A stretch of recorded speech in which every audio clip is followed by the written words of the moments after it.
Assalamualaikum warahmatullahi wabarakatuh. Aksi nyata modul 1.1 penerapan pemikiran Ki Hajar Dewantara oleh saya Chandra Rahayu Ningtyas JGP Angkatan 7 dari SMKN 2 Trenggalek.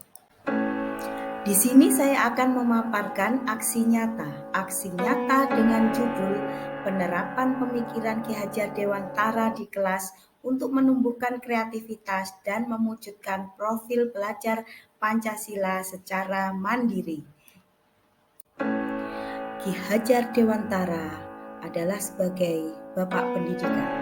Adapun filosofi pemikirannya merdeka belajar mengikuti kodrat alam dan kodrat zaman. Anak bukan tabula rasa. Pendidikan konsep harus menuntun. Penanaman budi pekerti. Pendidikan berpihak pada murid. Petani menanam padi. Dan trilogi pendidikan. Deskripsi aksi nyata. Aksi nyata merupakan salah satu tahapan calon guru penggerak berupa tindakan nyata sebagai praktik baik setelah kita mempelajari materi atau modul yang ada. Tujuan aksi nyata menciptakan pembelajaran yang menyenangkan dan berorientasi pada murid.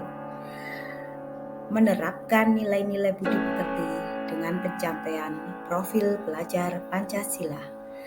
Meyakinkan siswa untuk mencoba hal-hal yang baru. Salah satunya cara menumbuhkan siswa dengan mengamati, meniru, dan memodifikasi. Setelah saya mempelajari modul 1.1, saya ingin melakukan perubahan di kelas yang selama ini saya lakukan.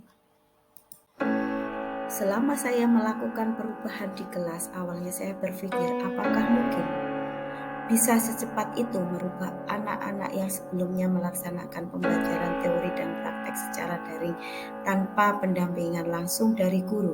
Karena dari proses pembelajaran daring, kalau saya amati, banyak anak-anak yang lupa dengan pendidikan nilai-nilai karakter anak dan budi pekerti.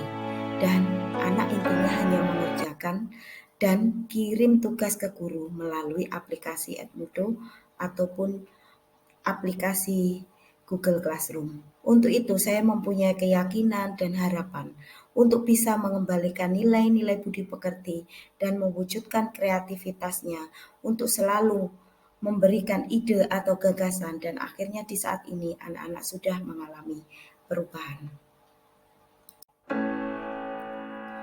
Ide atau gagasan yang timbul sepanjang proses perubahan saya. 1. Menciptakan pembelajaran yang menyenangkan. 2. Melaksanakan pembelajaran berbasis teknologi dengan melaksanakan pembelajaran secara teori menggunakan Quizzes ataupun Google Form. Yang ketiga, melaksanakan pembelajaran praktek untuk mencari ide atau gagasan untuk meniru, memodifikasi, untuk mewujudkan kreativitas pada anak. Dari aplikasi, biasanya anak-anak menggunakan Pinterest, IG, dan YouTube, ataupun sumber-sumber yang lain. Yang keempat, pembelajaran yang berpusat pada siswa atau bisa disebut juga dengan student learning system. Yang kelima, pembelajaran yang menuntun siswa untuk selalu berpikir kritis sesuai dengan kodrat alam dan kodrat zaman. Yang keenam, pembelajaran yang menanamkan nilai agama, budaya, dan budi pekerti yang mewujudkan profil pelajar Pancasila. Pembelajaran dan pengalaman dalam bentuk catatan praktik, baik yang telah saya lakukan, diantaranya pembiasaan 5S, senyum, salam, sapa, sopan, dan santun. Budaya infak atau sedekah setiap hari Jumat. Menyanyikan lagu Indonesia Raya untuk mewujudkan jiwa nasionalisme kita terhadap bangsa Indonesia. Pembiasaan membaca doa setiap mengawali pembelajaran dan di saat pulang. Pembiasaan literasi membaca 5-15 menit sebelum proses pembelajaran dimulai.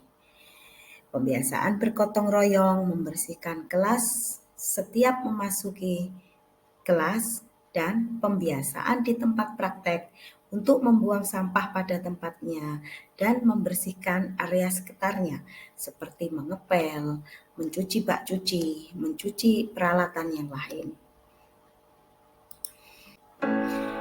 Pembelajaran yang menyenangkan. Pembelajaran diselingi dengan permainan atau ice breaking. Pembelajaran berpusat pada siswa sehingga siswa lebih kreatif mandiri dalam melaksanakan aktivitas, dalam melaksanakan pembelajaran teori ataupun praktek. Pembelajaran yang menuntun anak sehingga mampu berpikir kritis sesuai dengan kodrat alam dan kodrat zaman. Pembiasaan anak untuk berefleksi setelah melaksanakan pembelajaran. Belajar dengan sumber belajar, misalkan dari media cetak, elektronik, ataupun dari media TV, radio, dan lain sebagainya. Rangkaian pelaksanaan perencanaan, penerapan, dan refleksi. Aksi saya bisa dilihat di slide selanjutnya.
Assalamualaikum warahmatullahi wabarakatuh. Saya Dr. Andus Mitra MM, Kepala SMK Negeri 2 Trenggalek.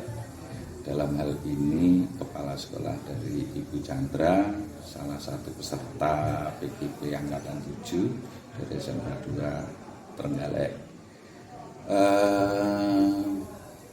Untuk Bu Chandra itu dalam pembelajarannya yang namanya pembelajaran sekarang yang terkenal dengan Kurmer, kurikulum merdeka, yang di situ Bu Chandra sebagai peserta, sebagai guru produktif yang sebenarnya untuk guru produktif itu tidak terkena untuk pelajaran terbaru untuk Kurmer ini pada P5.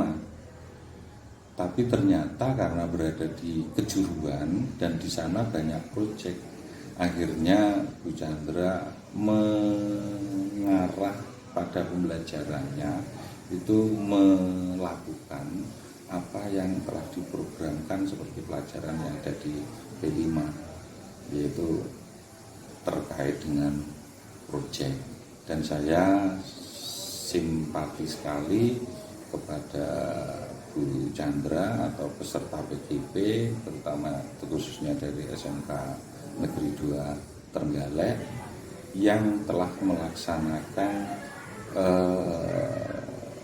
melakukan P5 pada jurusannya masing-masing, yang di sana sebenarnya. Perkenalkan, nama saya Ibu Aenggi Asmarani dari Guru Produktif Tata Boga SMK 2 Trenggalek. Kali ini saya sampaikan kepada Bu Chandra yang masih berproses pada pendidikan calon guru penggerak. Dalam kegiatan pembelajarannya, kalau saya lihat Bu Chandra lebih sabar dan selalu menuntun pada anak, sehingga anak-anak sekarang ini lebih suka dan lebih semangat mengikutinya dalam pembelajaran Bu Chandra, utamanya pada pembelajaran pastry bakery yang semula dibutuhkan ketepatan resep, kemudian juga kreativitas anak yang tinggi, itu malas. Sekarang alhamdulillah dengan ketelatenan dan kesabaran menuntun anak-anak, kemudian juga menerapkan pembelajaran sesuai dengan pemikiran Ki Hajar Dewantara, anak-anak sekarang lebih antusias, lebih telaten, juga lebih kreatif. Tentunya dengan demikian nilai pembelajarannya pada praktek dengan Bu Chandra itu akan meningkat. Terima kasih. Assalamualaikum warahmatullahi wabarakatuh. Perkenalkan, nama saya Stiani Wilujeng dari kelas 12 DBC. Di kelas 12 terdapat pelajaran pastry bakery yang saya kurang menyukainya, ya tepatnya pada materi bread dan roti tawar, karena dalam pembuatan roti tawar dibutuhkan pengadukan yang kuat dan saya kurang telaten.